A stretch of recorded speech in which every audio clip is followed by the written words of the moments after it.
never changes.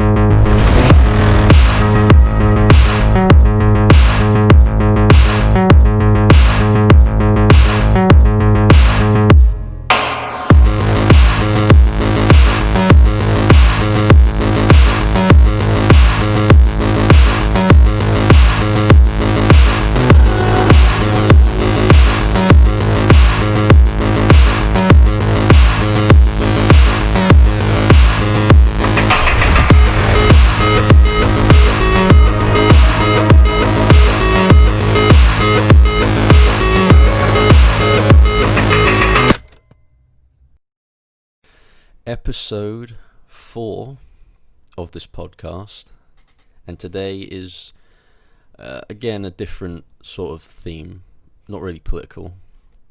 It's to do with the simulation theory or simulation hypothesis, and today we have another friend. His name's Cameron.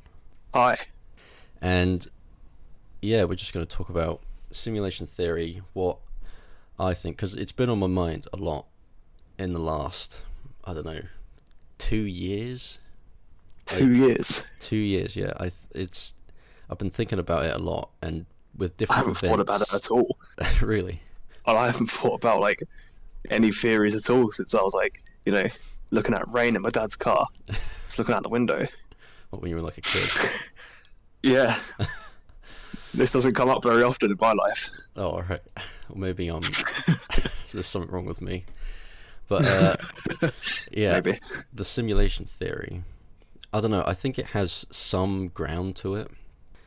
Yeah, definitely. I mean, it should be considered, along with the other theories about the universe. But basically, if people don't really know, the simulation theory is basically that we are all living in a simulation, being controlled by a advanced futuristic AI. And we're like, it's basically like the Matrix, where they're in pods or just hooked up to the system. Or at least just programmed and let run. Yeah, we could be just software and programs. We don't know. But yeah, it's been on my mind a lot. And I don't know, I just wanted to talk about it. And I thought you'd be one of the best people to perfect candidate. Yeah. So I'm going to start off with asking you, what do you think about it? And also, do you believe it? Yeah, well, I mean, this particular theory is a very modern one, isn't it? I think it's a modern take on a classic religion, with the whole, higher being watching over us, controlling our every life, knowing where we're going, what we're doing, sort of dictating good and evil. We're just, we're just living under that thing at all times. Yeah, I think it's I think people are choosing now. Potentially religious people are now choosing to believe in a simulation instead because it seems more reasonable, more modern. Yeah, it's basically like a new religion. Yeah, I mean, personally, I don't really believe in it that much. I think you do need to take some logical leaps to reach that conclusion, but I don't really trust in things like that. I need to be able to see and trust what I'm looking at, and I don't believe any of the conclusions people come to when they come to this theory. But even still, that doesn't mean that it's not true. Yeah, it could definitely be true. It could. Yeah, that's one of the I think most interesting things about it is that you can't really disprove it. Yeah, exactly. I mean, how can you if you're living in it? Yeah, exactly. Yeah, I think the reason it's become so prominent recently as well is because of all the advanced technologies that are coming out, and the whole talk around AI as well, and algorithms, and the fact that everything is now incorporating AI or algorithms or these new processes in social media, that with these AIs, it basically enhances your photos, or you've got algorithms that help us talk better online, And with how the internet works as well, it's basically in itself another world. Yeah. And the whole idea, like going back to religion, I think this simulation theory actually has, I don't know, more ground than a religion. In the past, religion was really used as a comfort, like something someone needed during the day, you know, or at the end of the week to tighten a community where people were, you know, tight knit. But now we don't really need that comfort because we have the internet. We're connected to everyone all the time. Yeah. We're not in these communities anymore. Some people are, and I mean those people are often religious. My family is. Yeah. But then this theory, it doesn't give you any kind of real sense of community. It makes you feel like really a cog in the machine. I think people are okay with that now. I think people have kind of accepted the fact that they're a part of this whole thing. Yeah. The universe. Yeah, actually going from that, it with this theory, it kind of makes whoever believes in it either, like you said, the cog in the machine, or the sole person who's, you know, figured it out and knows they're just being controlled. It makes them feel like special, I guess. Makes them feel unique because they're, you know, they're being. We're all seeing life from our own perspective. In some way, we feel like we're the main character. Yeah. And if we think there's a simulation, we're living in a simulation, and this is how we're seeing life. It kind of makes us feel like we're the main character of the simulation. Yeah. That this was made for us. We belong in it. I feel like which isn't too far from what religion promises in a way. They kind of tell you that you have a life. God has his purpose for you. Yeah. You have your goal. Yeah. But you need to live your life here first. Yeah. But with religion as well, it gives you a rule set that you live by and follow, and, you know, it's quite strict. Whereas with this theory, it basically gives you, I don't know, it unties you from that sort of restrictions. So you feel freer. Well, I mean, does it? Because we don't know how we're programmed. In some ways, people say that we are already programmed. Even if this theory isn't true, people say we are programmed because of how we're born, the things that we think and the instincts we have. Yeah. They came from whoever came before us, our entire ancestry. A kind of biological programming. Yeah. So even now we are limited. I mean, we can't see the entire color spectrum, so we're limited to what we can see, what we need. Yeah, with those like built-in biological limitations, I'm trying to tie that in with the simulation thing. I feel like, in a way, that could be programmed to have those restrictions. Like, say, with a computer, like you have a processor, and it has 4 cores in it. The manufacturer could disable one of those cores and sell it as a tri-core CPU. That's basically kind of like what we've got with the simulation theory. Say, like all our biological restrictions are just basically tied off by the programmer, because if we had that much power, we would basically destroy the universe or the world we live in. I mean, we don't really know what the motivation of the simulation is. I mean, we can try to comprehend the kind of person or thing that would make us. They could be exactly like us. It could be just us, which is why we're programmed the way we are, to be like them, to simulate a life in their world. Yeah. Or maybe they're trying to simulate what life was like in a lower dimension. We're the 3rd dimension. That's what we're simulated to be. We're not allowed to see in the 4th or the 5th or the 6th. We could also be programmed to either, you know, it could be an experiment to see how life once was, or how life would work in this biological format, or to simulate, you know, their advancement in biological growth. Like, we could be, you know, the tests for their future development of, I don't know, vaccines or whatever. Or we could be, you know, like batteries. You know, we could like the Matrix. Like the Matrix, yeah. We could be being used. That's where we get our will from, our personality, from our real life counterpart who's actually in a pod. Yeah. I was thinking about this one because a lot of simulations in our world, we run them for a short period of time.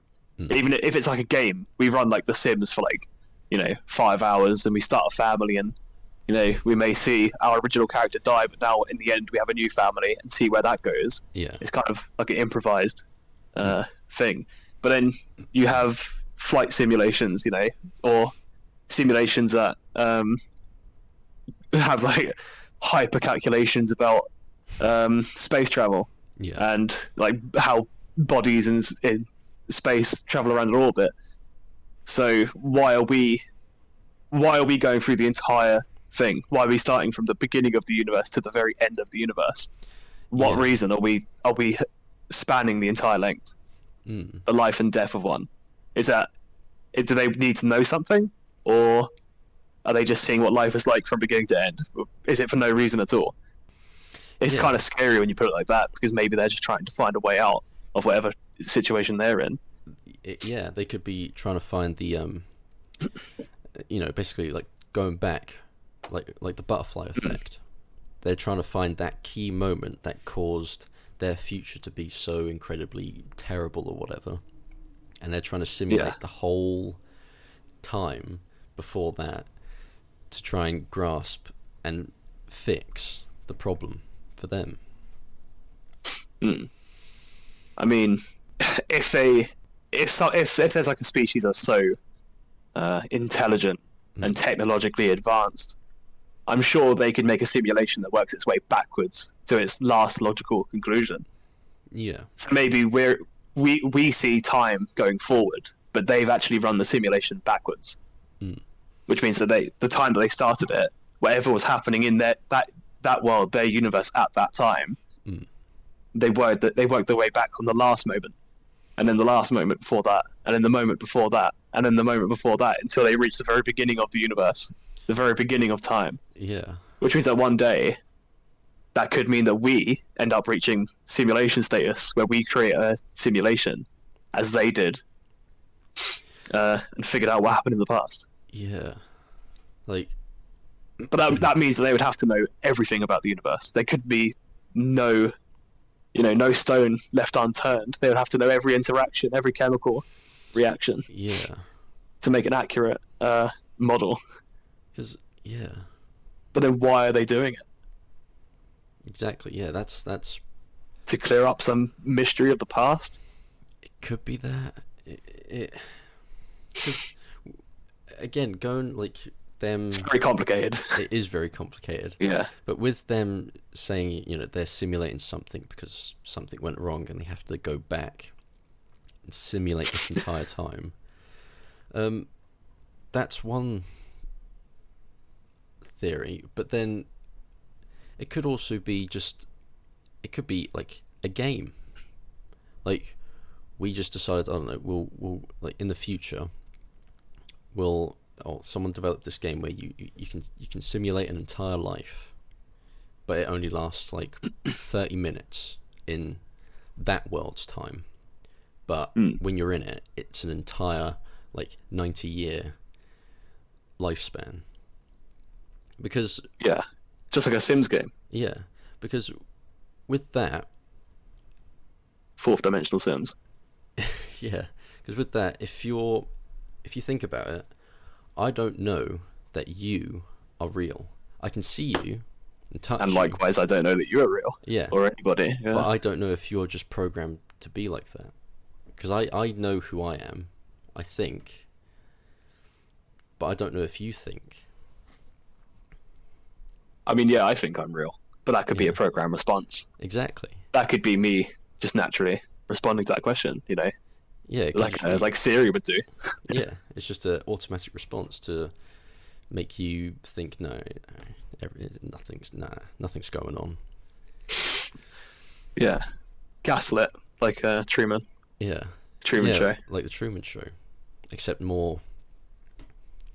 Or maybe that's what it is. Maybe it's not just a game; it's a TV show. Maybe People are keeping their eye on certain characters in the real world, and there are some characters. Yeah, it could be like a life game. You bet on this person or what they're going to do next, or you. Yeah. It could be like that's an interesting one. You find a person that interests you. You then pay a certain amount of money for them to have basically be programmed to do a certain interaction with someone, or to do a certain thing. So basically, you're controlling this person's life by by paying money to alter their path. So we could be made by a company that runs a simulation, and people pay to either have themselves in the simulation, or to find someone like themselves, or just to support someone. A little bit like the Hunger Games, then. Yeah. Yeah, they get donations, and they push them in the right direction, and the richer you are in that world, the more successful you are in this one. Yeah, exactly. Yeah, yeah, microtransactions. It could be like that, where basically they've simulated everyone in the entire world, and you are given yourself, but in the past, and then you alter yourself and alter your direction. That's going into like, time. I'm getting existential dread from this. I'm just a microtransaction. Yeah, 10 quid, and then you walk down that path. I'm in. That path. I'd rather be a battery. Oh my god. Because that goes to this current world as well, like where we have video games, or we have like streamers on Twitch, or the world, the internet itself, where people feel like they can be a different person entirely. They could be multiple different people. Oh, yeah.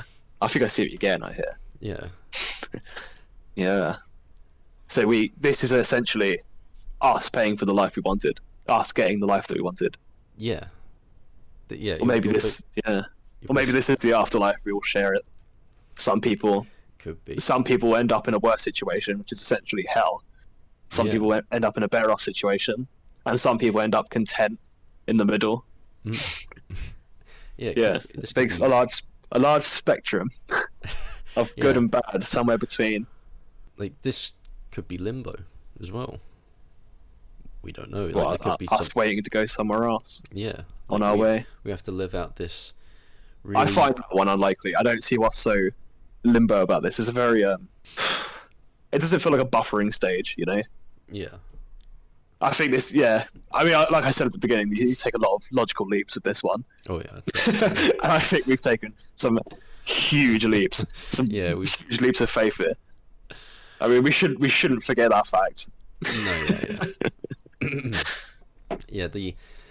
I think the most logical thought around the simulation theory is that, because of the advancement of technology in recent times, in the last 50 years, I think people are just trying to...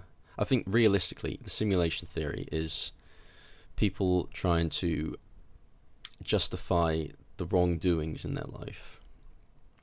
And it's all down to a miscalculation in the simulation. I feel like that's one of the main uses for that. How do you mean? So say someone, I don't know, they're going out with someone, and they do something and it ends the relationship, or they do something, they get drunk, go out with someone else. Then I don't know, they might, instead of, this is very rare amongst people, by the way, but instead of them going, "Oh, I'm an idiot, it was my fault," they would probably go, "Yeah, it was a mistake in the simulation. A calculation was done wrong, therefore I did this wrong, and therefore it put me in this direction instead. So I have to try and..." Like people justify their actions in this world, or in their world? In this world. This world. Yeah. They justify their wrongdoings in this world by using a theory like the simulation one. I don't think they need simulation theory for that. I think they just use astrology for that. Oh, I'm such a Capricorn. Oh, right, yeah. They any bad action, as long as they have, just the smallest thing to latch onto and justify it. they'll use it. I could definitely see that happening though. But maybe that's what we are as well. We're just people, normal ass people, just starting up the simulation to see where life went wrong a day ago. How could that have played out differently? Yeah. Maybe. I mean, we have no idea what they have access to. No, like we don't even know who they are as well. That's the thing. It could be... or what they are, or even if they exist. I mean, yeah. I mean, one of my personal beliefs is that the universe is programmed to an extent. There are fundamental laws about it. Yeah. But the universe is running in iterations, and it changes a little bit of the fundamental law every time it restarts. And in a way, it's programming itself. Yeah. It's finding a version of itself that's perfect, and it won't end up dying in a heat death or freezing or rubber. What's it called? The snap. When it all just comes back together again. It comes back to the center, like a reverse Big Bang. Okay, yeah. Oh, I've forgotten the names of them now. Like an implosion, basically. Yeah, an implosion. But that, in my mind, that seems to be what's just happening. We're just running around over and over again. We're living life after life. Next universe will be nearly identical to this one, but the 1 millionth iteration from this one's going to be completely different. And one day it may find a version that a universe that can be infinite, and maybe it will be. Kind of like, but like it's like a biological programming. Then it programs itself. It's like AI teaching itself how to play a game. Yeah, it's the universe, or what became before the universe, teaching itself how to be a universe, how to teach itself how to exist properly, so it won't just die at the end. I was researching this last night. I found a thing called transhumanism. I find it weird that I've never heard of this one before. It's a philosophical movement that advocates for the transformation of the human condition by developing and making widely available sophisticated technologies to greatly enhance human intellect and philosophy. Yeah, I found this while looking at simulated reality, and it basically it posits that we as humans will eventually try to find a way to ascend ourselves to more than what our physical form. I feel like that's already happening, and that's already being developed. Like that next step in human evolution is to connect with machines directly. Like with Elon Musk, he's developing that Neuralink, where it's a small computer. It has these little electropads that connect to certain parts of your brain, depending on what it's trying to fix or what it's going to be used for. And it basically sends a little electrical impulses, and can actually, how he explained it was that it can restore functions in, say you lose your eyesight, it can restore eyesight function or limb function or speech, or even bring dead parts of the brain back to life so you get your memory back. And I feel like with that is the next step for humans, is to become cyborgs or connect with machines directly instead of having a separate device. Kind of upload ourselves to the cloud so we can be anywhere and access anything. Yeah, well, we're already... give ourselves limited access to the internet, just on a whim, not even on a button press, just on a thought. Yeah, well, we're already sort of, embedded into like technology with our personality or our history by making profiles on, say, Facebook or Twitter or all these different social media accounts. Because our history's there. Like when that person dies, you can go on their Facebook page and look at their memories, look at their photos, look at what they've said in the past, look at their previous messages. Like, if I mean, we could. It's more prevalent now, but that could still be done before social media. I mean, letters did exist, and books, and just the way we interact with tools has changed the way we interact with the world. I'm sure some people thought the same when cars were invented. The fact that we've now transcended local communities. We can just move around to wherever we want. Get on a plane. But I feel like... we're now the most we're now the most advanced species on the planet. You go anywhere in 11 hours. Yeah. But I feel like crazy. With the direct integration of technology into the brain, I feel like that is absolutely the next step. Because with technologies like the internet or cars or planes, that helps us. That helps us with transport and discovery and exploring, but it doesn't help us with ourselves. Like our own. That's how they would have viewed it at the time. Yeah. It would have been amazing to them that we could do that. That it doesn't take, 2 years to get from here to Brazil. Yeah. Now it takes, 7 hours maybe. Yeah. You can just be anywhere at any time. We now have total dominance of the world. Mm-hmm. It doesn't matter distance. The only time distance matter is space. Yeah, that's the next leap for man in discovery, isn't it? Is space or underwater. That's actually, talking about underwater. That's actually bothered me that we haven't gone to the deepest, darkest depths of the ocean to discover all these different things, because we can only go to a certain level, and I understand that the pressure is extreme. Yeah, and we can't just go disturbing the ecosystem down there. Yeah, we can't be doing what we did on Earth, where we just put paved roads down everywhere, and drive our submarines to go look at the bottom. Yeah. We can't put massive pipes down there and just do what we want. No, we do have to be. Now we're just more conscious about it. We have to be a lot more careful. Yeah, it is dangerous, but we're more dangerous.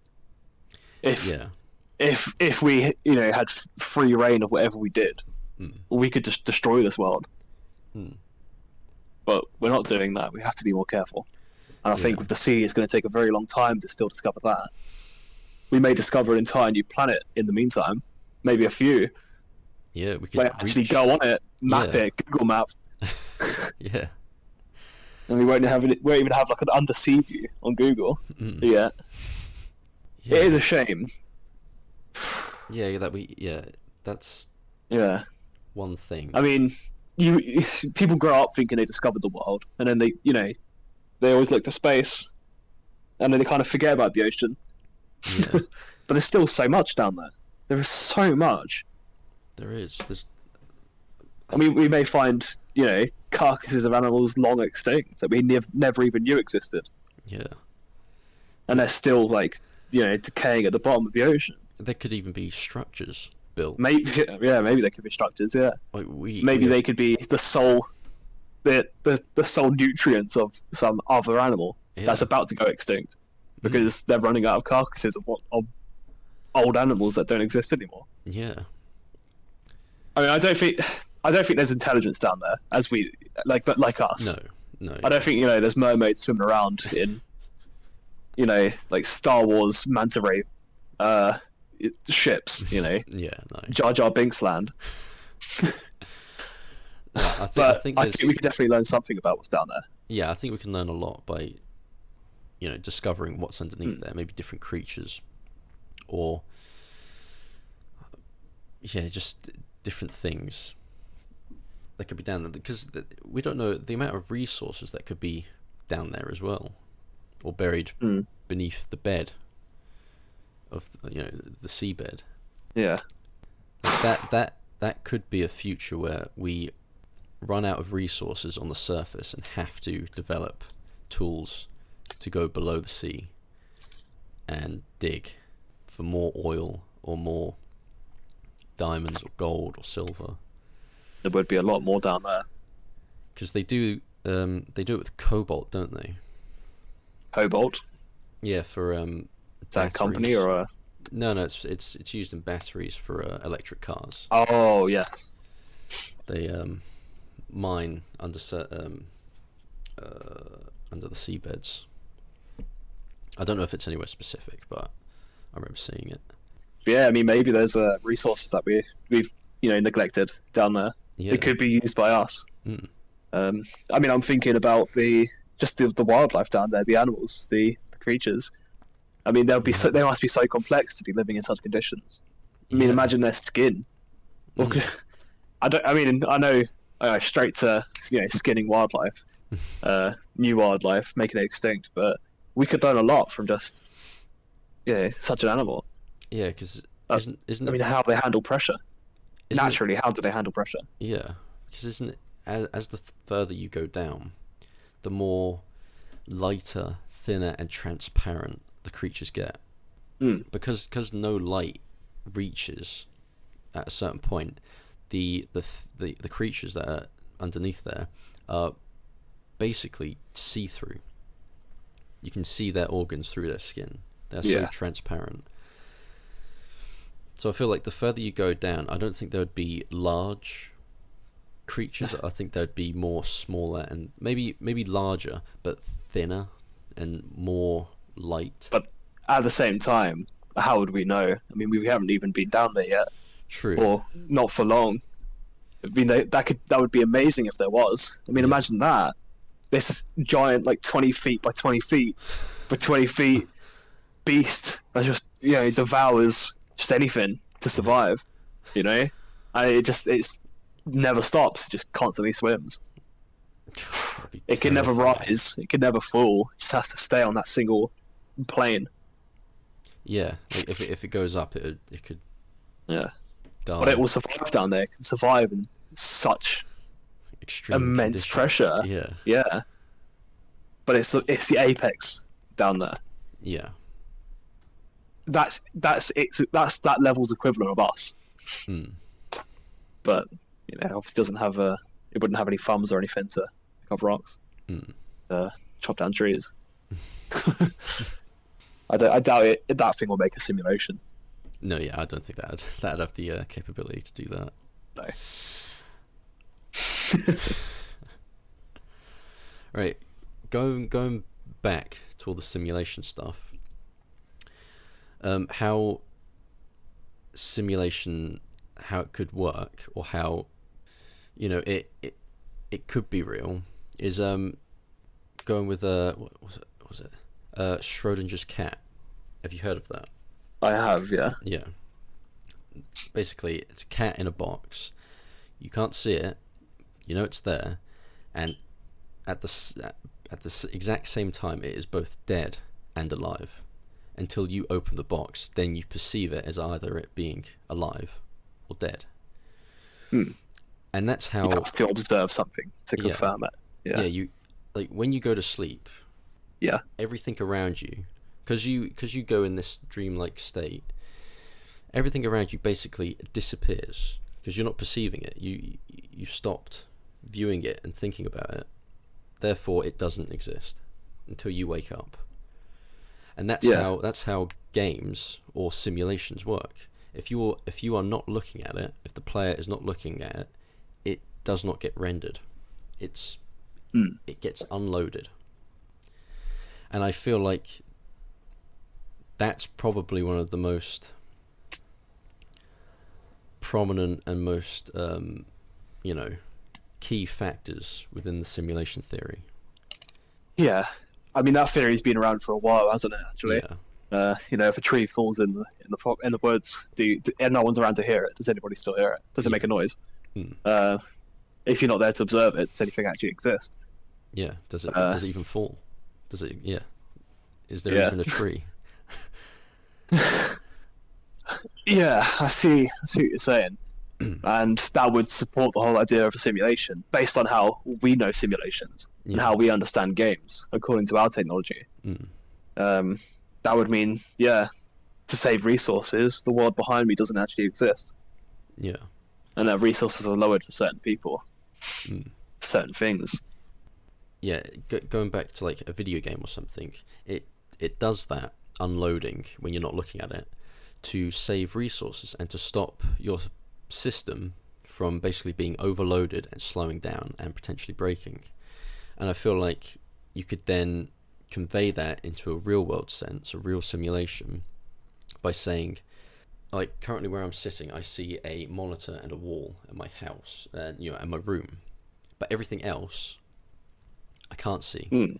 Therefore, it's unloaded, because if I were to perceive that amount of information, and if everyone were to see that, if everyone was able to perceive everything in the entire world and in the universe, then it would be an overload and basically break the universe. Yeah. In which case, it would have to be. I mean, it's obviously it would have to be programmed to be that way, or maybe that's dictated by an AI, like you said. It makes these decisions on the fly, like what does need to be. I mean, what can't I see right now does need to be rendered, that no one can see. What needs to be rendered? Is that tree important to the simulation? Does it need that tree to fall? Does Schrodinger's cat need to be dead in that moment? Yeah. No one can see it, but these things would still have to be computed and happen. Because I believe, this is very loose knowledge, but I believe that's how quantum computers work. They are isolated in a room by themselves, and output and calculate just through a monitor outside of the room. Because I think, oh god, I don't even. I shouldn't even get into that because I don't know that much about it. But I think okay. I believe that's how quantum. I haven't looked at it much either. I believe that's. I'm still learning how normal computers work. I think that's how quantum computers work. Is that if you were to observe them as a human, you would mess up their calculations. You would want, because you would perceive it. You would want it to do a certain thing, therefore it would do it. Whereas if you are not there to perceive it, it will get on and do its own proper, realistic calculation and simulate both answers for both scenarios, both outcomes. I mean, that's always like riddled to me. Yeah, I mean, you've obviously heard of the line theory, the split line experiment. No. They had like this beam of light shining through a hole in a board. The board has 3 lines. If someone's looking at it, it travels through the center line directly, whereas if someone looked away, it travels more like a wave, and so it reaches the other 2. And it goes through all 3 holes, which means that light travels as a particle and a wave, depending on how you view it. Yeah, because I think. But how does it know? Exactly. Yeah. How does it know? How does it know that? How does it know my eyeballs are watching? My eyeballs see it. I think something's processing it. I feel like that's how. Just going back to what I said before, saying we're all connected. I feel like that's basically proof of that our brains are far, far more powerful than we can basically use them or perceive them. That's because our brains are actually processors on a larger computer. Yeah. I mean, we could have so much more potential. But I'm just thinking, relating this to the simulation, what are they learning from that? If the simulation isn't perfect, then what are they learning?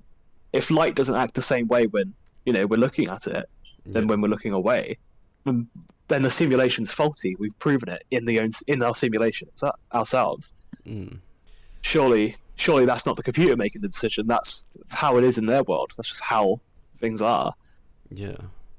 Because otherwise, this simulation is pointless. We shouldn't. I mean, if we're living out the entire lifespan of a actual universe, then it needs to be perfect. Nothing can be mistaken. Yeah. Otherwise, the ending's going to change. I mean, this potential simulation we're in could be perfect for them, though. Yeah, that's what I'm saying. I mean, that could the light, the split light experiment I was talking about. That could be proof that we're in a simulation, but that puts into question what the simulation's for if it isn't perfect. And that could just be they could just program that interaction in the real world, in their world.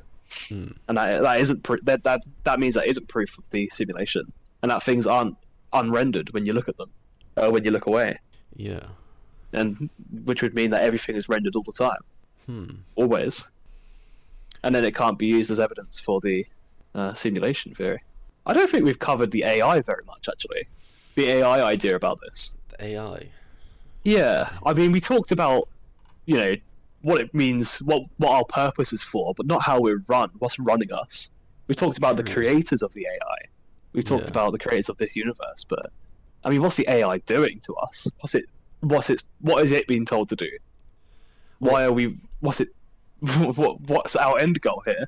AI is always trying to improve itself, isn't it? It's always trying to make things more efficient. It's efficiency. Like traditionally, it is. Yeah. How we know it from like movies and stuff. So, I mean, there are different types of AI, aren't there? Yeah. You can use AI for like locating things or doing calculations. But I feel like the main sort of inbuilt programming for AI is to better itself and to make things more efficient.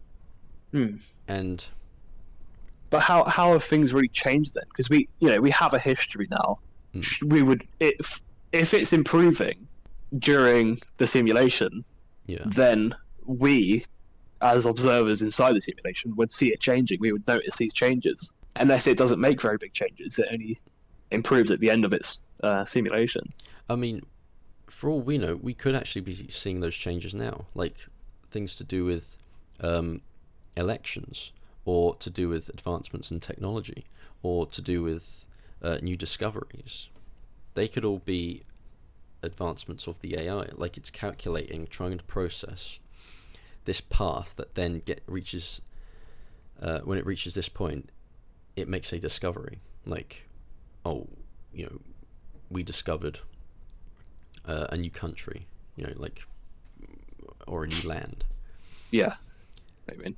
And then from that point, it basically calculates different paths, finds the best one, the more efficient one, and the one that is then closer to it reaching its goal, and then goes down that path.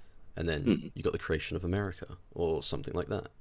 So, okay, in that case, it's then possible that this AI could be running multiple simulations, and it could be at every moment a decision can be made. It runs all the decisions that can be made, and so a different simulations are made for each one, until one succeeds, and then maybe to save resources, eliminates the ones it just made. Yeah, the failures. Or the least effective. Yeah. Like, humans could be that. So are we going to be eliminated? Is this the universe that gets eliminated? Have we just entered that timeline? That's the thing. It could either be a collective, or it could be us individually. We could all be simulated paths for this AI to reach its goal. So you're saying that it works on like an individual level? Per person, per sim? Each person is its own simulation created by this AI, and in the end, so in that way, we're all kind of the same person in a way, but acting differently. Pretty much. I mean, supposedly it also works for animals, right? We aren't. It's not just limited to us. It would also be, the lobsters and the donkeys. Exactly. Yeah, it could be using that as a it's as a form of, instead of using a human for this calculation, let's try and use a bird and see what happens when it flies over here, or picks this worm up, or eats this, or flies into a window, or carries a message from the front line to the command. Let's calculate this path for this human to then train a bird, because then we can use that bird in our simulation to then fly this message to then trigger another simulation. But then where's it going? Does it even know? Has it got a goal in mind? Yeah. If it's making all these changes on an individual level, then it must know that there's something coming up, that there's a place it needs to be, and these things needs to happen. Otherwise, it may as well just run naturally. It doesn't matter what's happening between. Yeah. And then, I mean, the whole idea of there being, a grand plan. God has a plan. Yeah. It's not sorry, my alarm's going off. It's alright. Don't know why. Yeah, I mean that's not a new idea. That's been around for ages. I mean, that could be one of the supporting arguments for the simulation theory. The fact that that has what's been running our life. This greater plan that we're all, unconsciously aware of. It's just a part of us because we're in the simulation. You know, A Hitchhiker's Guide to the Galaxy. Mm-hmm. Is it the computer in it? Spoiler alert. Well, the depressed one. Yeah, like he asks it, what was it? What is the meaning to life and everything? Yeah, what's the meaning of life or the meaning of the universe or something? I can't quite remember. Yeah, I can't remember. And he just gives him the direct answer. Oh, 42. Yeah, 42. But why is it that answer? Maybe it's trying to maybe it knows its goal, it knows its answer, but it's trying to calculate the in-between of that. It's trying to calculate the more specific, the more in detailed. So you're saying like each person knows the answer to the universe, and we don't know the path to it. Yeah, we don't know the path to it, so we can't truly answer it. I mean, then again, I think a lot of people have different conclusions about what the universe means. I mean, right now we're saying that it's a simulation, and by the end of it, we'll get deleted. Yeah. They'll learn something from us. They'll get what they need, delete us, and then start a new one the next time they need it. But other people say they're going to go to heaven or hell. They'll be judged for their merits in the real world. And it's a mystical thing. It's you're still around, you're just not on this plane anymore, this realm. You're elsewhere, but you still exist. Some people say that you come back to life and that this is all there is. Yeah. You're reincarnated as a bee. I think that is the main connection, though, is that there's something else. Although then again, some people also believe you just die and become worm meat. The thing is, I find almost impossible to believe that there is nothing. Becoming worm meat? No, yeah, there is just nothing. I can't perceive it personally. Like, how do you think about that? I think it's its most logical one, to be honest. Nothing. I would say that all the other theories about the afterlife or what comes next, it takes some level of faith to believe in it. Not a lot of it has a lot of merit to it, to be honest. You just you do have to believe that it's true. Yeah. And I can't just do that.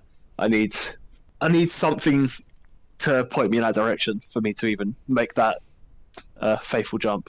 I mean, it's why I believe in science so much. I mean, I haven't really read so much into everything, and yet I have faith that it's true because of the reliable things it's created, it's made. Yeah, the fact that I can do it and it still works. Yeah, I believe in science and trust it, and more than a religion. But I still believe that there's something more after death than just becoming a corpse. And I feel like that's probably why I believe. So what do you think then? Where do you think we go? What do you think happens after death? Well, I don't truly, I've had different thoughts about this. Yeah. I believe that there's something, but specifically, I'm wishy-washy. I'm flip-flopping on it. Okay. Yeah. I see what you mean. But there's so many theories. There is, yeah. Yeah. I don't believe anyone could be true, but they're all in that similar vein, aren't they? Yeah. Because I don't believe the standard, religion ones. We go to heaven or we go to hell. I don't believe in those sorts of realms. But I feel like we do transcend in a way back, like I said before, with the energy into the universe and basically. I mean, that would happen if you just become a corpse and rot in the ground. Rot in the ground. Your energy is released back into the world. Yeah. Something consumes that. But I feel like you feel that. You don't just die and then there's nothing, absolutely nothing. I feel like you feel your energy leave, and that's it. You just become basically like a feeling, like a bunch of energy, a bunch of gas. So it's like ghosts. You're saying, like observers, these invisible people, kind of, whose energy lingers like an old fart. Yeah, kind of, but not like a typical ghost where you're like, walking around, but not poltergeists. Yeah, nah. You're talking about just the eyes of the universe. Yeah, there's something, an invisible force that goes around. Yeah, it's stuck to the world, stuck to the universe. Yeah. Not necessarily, it's a place of death, but just anywhere it wants to be. Yeah, it's unlocked. It's not restricted by gravity and orbits. No, yeah, it's just this and mass. This being, basically. Yeah, I mean, I would like to believe that. I would like to believe that at the end of my life, I get to, roam the universe as a massless, invisible, infinitely large and infinitely small creature or being. This energy, this force that can or cannot exert its will still, but can go anywhere. Just look at it. See the largest mountain in the universe. I could see and taste and smell these gas clouds in space. Yeah. Or perceive colors I never knew existed before because the limitations of the human eye. Yeah. Maybe look at the world in sonar. Now that I've left my mortal coil, do whatever I want, see the world however I want. I would like to believe that because there's a lot I'm not going to see. Yeah. In a universe that's billions of years old, or maybe trillions. I can't remember. I only get to live to see 50 or 80 years of it. That's it. And you're stuck. Yeah. In this place. One little time. Yeah. I mean, I'm quite lucky where I was born because a lot has happened. Yeah, I think I'm seeing the beginning of space travel. Yeah. And maybe in my lifetime we will see the bottom of the ocean. Yeah. These are big things for our species. But I'm not going to be around to see Andromeda collide with the Milky Way. I won't see that. I'm not going to be there for that. I'm not going to see the sun explode or the universe, reach its end. Yeah, because I feel like we are living in probably the best time for that sort of discovery, especially with technology as well, and how fast that's progressing. The best time so far. Definitely. I mean, if the singularity is true, that's going to happen, then this will be the way it is. This will be the standard of technological advancement for the next forever. Okay. Here's an interesting question. Life. What is life? Oh my god. Okay. Life or a being? Oh Christ, it's this question. God, the age-long one. The one that everyone disagrees on and simultaneously agrees with. Yeah. Oh. Yeah, what is life? Yeah. What exists? What has conscience? Yeah. Oh dear. You're the same, I think, therefore I am. Rene Descartes? Yeah. Cognito ergo sum? I think that's wrong. Oh well, we'll have a try. Oh. But yeah. I mean that's a big question. It is. I mean, we're having an argument now. What is an embryo alive, and is a sperm alive? Yeah. Oh. What counts? Does it have to have like a biological programming? Does it need that? Does it need anything? This question can be broken down so far. Yeah. I find it impossible to find an answer. I don't think anyone will ever agree on it. Okay, try and make it a little bit more simple. Do you think artificial intelligence or artificially created life is life? Okay, yeah. Now this is a question I do like actually, because I would argue that yes, it is. Okay. But because how artificial are we talking? Because in some ways we could be artificial as people, as actual life. Yeah. As complex thinking life forms? I'd say it has to be autonomous. We can't have autonomous, as in... we create it and then that's it. It survives on its own. Oh, okay, yeah. Yeah. But then, life in the real world sometimes isn't autonomous. Like, it relies on other things, other people. They coexist together. Or, why can't AI coexist with something else? I feel like... I mean, it could coexist with us and we could be, cyborgs. But it could still live independently of us. It could be. It could choose to detach itself from us if it wants to. I feel like with the coexisting, though, and the symbiotic relationship that we would have with it, it would have to be very limited. Well, for it to count as life? Yeah.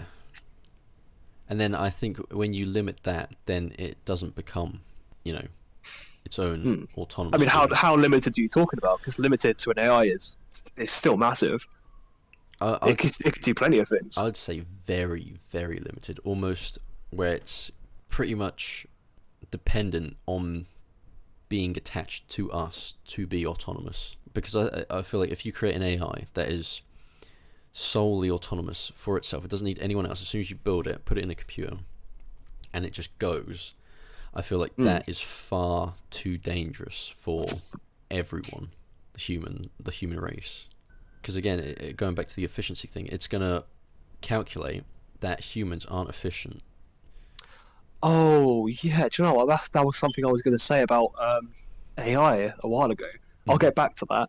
Okay. Yeah. So to count artificial life as life, it needs to be as limited as humans. Yeah. I mean, why stop there? I mean, there's life that's plenty more limited than humans are. In fact, I feel like what about biological life? What about actual life in the universe? That's more complicated than us, more complex. True, yeah. Less limited. Does that still count as life? I mean, you're using us as the golden standard here, and we're probably not. Or maybe we're the only life that could exist. Maybe bipedal, this human-like form is the only form that's capable of being so advanced in the universe. Every other life would crush under pressure or stay in nature. Yeah. I feel like if you go more advanced than we are, like I'm talking extremely advanced, like everything, you can calculate everything within a second. Transhuman. You can. I feel like that point, that's beyond life. So you are using us as the golden standard. Unless you're saying, the complex life is allowed to be above us, but if it's far above us. Yeah. No. Like AI. Yeah, that's what I'm saying. Like, limit AI to be as limited as we are, because I feel like we are the golden standard because we think completely differently. We can understand things and learn things, and calculate things, and can create things. Okay, yeah, I see. Whereas if you create something that just knows everything instantly, that's beyond being, that's beyond life, and then that is. But it still experiences things. It just experiences things at its own pace, which is, 100 times faster than normal life. Yeah. That's the same for us. I mean, have you ever seen like an animal try to learn how to use a tool? We learn it 100 times faster than they do. Yeah. And yet, we have that same experience of learning how to use it. Like a monkey using a wrench or something. Yeah. Eventually, it may figure it out. Yeah. But it took them, 100 days to do so, or a year. Whereas us, we picked it up, had an intuitive sense of what happens and how this thing works, and used it. Yeah, I feel like it's the same with AI and things more complicated than us. They process things so much faster, and yet they're processing the same thing. Yeah. But they still had to learn it. I do feel like there's this like golden zone.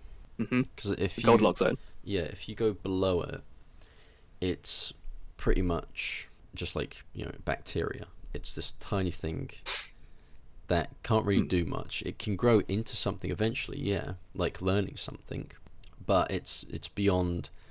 It's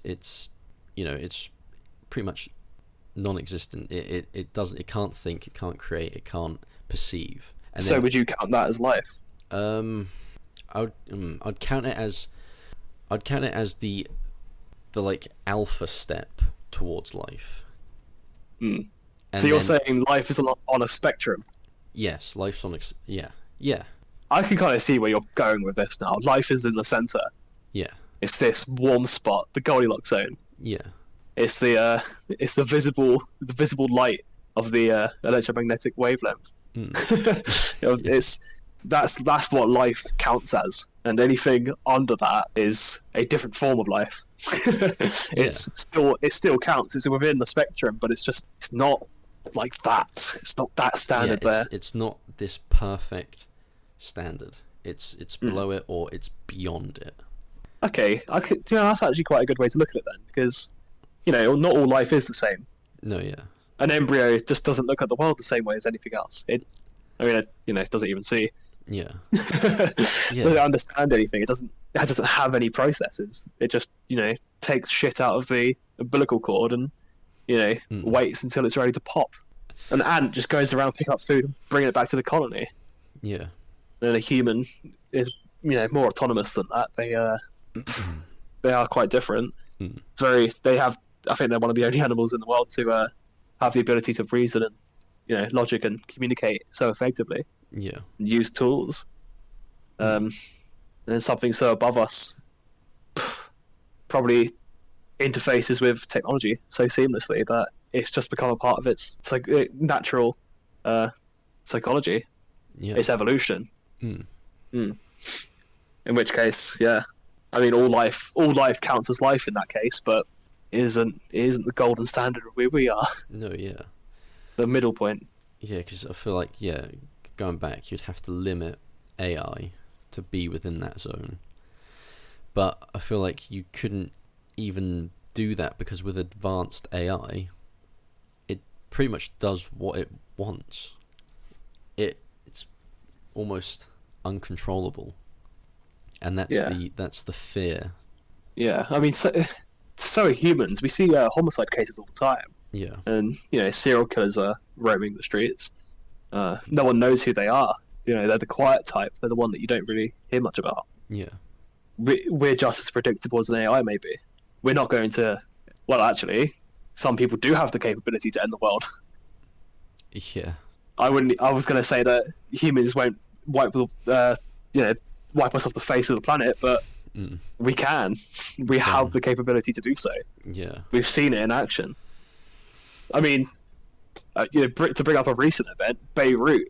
That wasn't even that was a big explosion. We saw close up a modern example of an explosion in a city. Yeah. Which what if that was a nuke? What if that was a thermonuclear warfare happening? That would have been 1,000 times more devastating. Yeah. And yet the Beirut explosion was already devastating as is, and that was nothing more than just a stockpile of fireworks. Yeah. What was it? Was it ammonium? Ammonium nitrate, yeah. Ammonium nitrate, yeah. Just so much of that. Yeah. I think that was by accident. What if that was on purpose? I think that was by accident. That was I think it was at a warehouse on a dock. Yeah. There was this big stockpile of ammonium nitrate, and then next to it, in the next warehouse, was a big pile of fireworks. And I think they were welding on the I shouldn't laugh. Yeah, there we go. They were welding on the warehouse where the ammonium nitrate was being kept, and no one told them, and it ignited. I'm just imagining Wild Coyote, he set out this trap for the the runner, and he's blowing up his own traps. Christ. What a failure on our part. Yeah. God. No, but I think that's the random factor though with humans is that you don't know. No. Whereas, just as much as you know about AI. Yeah, but I feel like with AI, their route. It's going to be efficiency, so they're going to do the most efficient route. Whereas humans aren't always like that; they're unpredictable. Whereas AI, you could say it's unpredictable, but I think it's pretty predictable once you observe it for a month. You understand where it's going, then you're like, okay, I know where it's going. I know its specific routes that it's going to take. Whereas with but then again, we'll be looking at it through our eyes and our biases. The AI makes connections we never saw. There's an AI that scanned and analysed different scientific journal papers, and produced itself more papers based on conclusions from each of the articles. Something that people didn't notice. They wouldn't have connected the dots, and it proved certain things. I don't remember the name of it. I don't remember when it was. Yeah. I remember when it happened though. It was crazy. It came up with so many of them. I think maybe 50 new papers, entirely new papers. What just just new discoveries? Just based on the papers that already existed. This AI made conclusions that a human just wouldn't have. So it was unpredictable. Yeah. But that's because we were looking at it through our own perspective, our own biases. The AI doesn't have any. It just takes in raw input and processes that. We don't. We see the world through good and evil. We see the world as a absolute virtue and absolute evil. It's hard for us not to see that. Because we've lived in nature for so long where that does exist. AI, it does have limitations, but it's only physical limitations. Hardware, you mean? Yeah, it's well, yeah, because with its logical processes, I feel like it is. You leave it for long enough, it will calculate anything. You also leave it processing long enough, it will burn up. I need a replacement part. It's inescapable. Gosh. Like going for an exercise, you're going to be exhausted. True, yeah. Oh my god, I've actually completely forgotten it. It may be something about free will. The whole idea of the simulations running our life. Do we have free will or not? Do we make our own decisions in the simulation? Or is our entire life predetermined? Supposedly the whole point of the simulation is that they can't determine something. But that doesn't stop it from being predetermined. No, yeah, it could be predetermined, but then they may throw in a different calculation into the mix that then alters it. What, a pandemic? A pandemic, yeah. Throw in a pandemic, see what happens. Let's look at these different See outcomes. how we react. See what vaccine we come up with. Yeah. See if that's successful. See what sort of response happens. Maybe throw in a large-scale terrorist attack. Yeah. Again, that could be either something that we are in, like a virtual simulation, or it could be a real-world simulation where these leaders are actually lying to us and are all corroborating. Is it corroborating? Yes. Yeah. Yes. With each other, and are actually misleading the people into thinking the world that they live in is how history makes it, or how history, has created it. Whereas in reality, it's actually a big game for these big, powerful people, like the Truman Show, but on a large global scale. Yeah. I think even the way we're looking at this, we're still looking at it from our perspective, without biases, about how the world has treated us and how we've seen the world be treated. That big companies are, they control everything. They create these monopolies that you can't escape. With Disney, they own almost every studio, every major studio. You can't avoid it. No. But that's not to say that the beings that are running us and the AI controlling us has that same motivation. That's just what we've developed in this world. It could be purely altruistic, or it could just be to, it could just be to test people like God supposedly does. Yeah, it could be, judge people on their merits and put them in the next iteration. Then one day you'd have the best universe. Yeah, you'd have the best. You'd have the best people. Yeah, and then you could actually advance to the next step for humans. And then, that would also mean that the bad people go somewhere, and then you come up with the whole idea of heaven and hell. Yeah. Holy crap. Negative universe and the positive one. Yeah. God, what did I do in my last life? I don't want to know. Holy crap.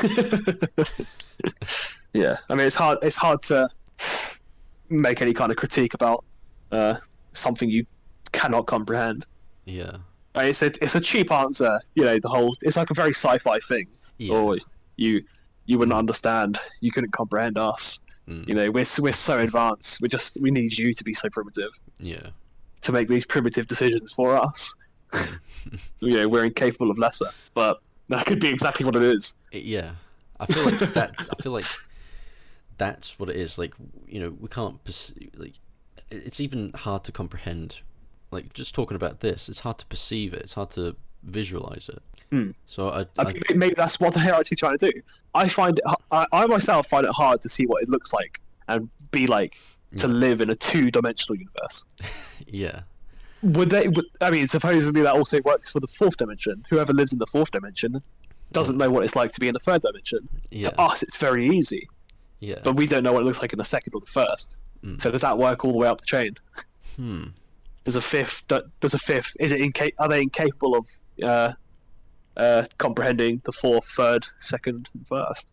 Yeah, possibly. Maybe that's all we are. We're just seeing how life would actually evolve in a three-dimensional universe. Yeah, they've managed to calculate a 3D universe that they then just simulate and see what effects it has. Yeah, I mean, we've had ideas about 2D universes. How would life evolve? Have you seen it? Have you seen anything about that? No, I don't think I have. Yeah, well, apparently, they theorized that in order for life to exist in this world, the creatures in it would have to have a kind of zipper down the center of their body to act as a digestive system. Okay. And that it would split because if they were just, you know, if there was a digestive tract running all the way through the body from top to bottom, they'd split apart. So they would have to evolve some way of sticking together while still allowing things to pass through them still. Because things can't move on the extra dimension and make it easier. Yeah. And yeah, I can't imagine what that's like to be a zipper creature. No. I can't imagine how anything would evolve that. Not to mention, gravity would be so much stronger. The rules of this universe are still the same. The fundamental rules of every single dimension has to be the same. Otherwise, things start to break down. They don't work anymore. So, you know, the rules of thermodynamics, they still apply to the second dimension. But they don't exist in that, you know, in the extra dimension they would have if they were a third dimension, which means that things are so much more stronger, potent, and powerful. Yeah. Gravity has a greater pull. So how do you go anywhere? How do you walk? What kind of a creature would walk in this world? How would spaceflight be achieved if you can't even escape the gravitational pull of a planet? Yeah. Holy crap. We need simulations for that. Yeah. We would have to make a simulation and let it run to see how long it could survive for. I mean, they would be doing the same for us. Yeah. That's. Hold on, I'm just trying to imagine a 2D zipper man. It's fucking freaky. Existential dread. Yeah. It's nuts. This whole thing can go so deep and has so many different sides to it. It's almost impossible to actually. Yeah, it's very fourth dimensional. Yeah. But no, I think this has been pretty in depth, pretty good, pretty interesting. Yeah, sounds to be a good talk. But thanks for coming on. Oh, you're welcome. Or having me on. Yeah, hopefully have you on again soon. Like I said, see you soon. Goodbye.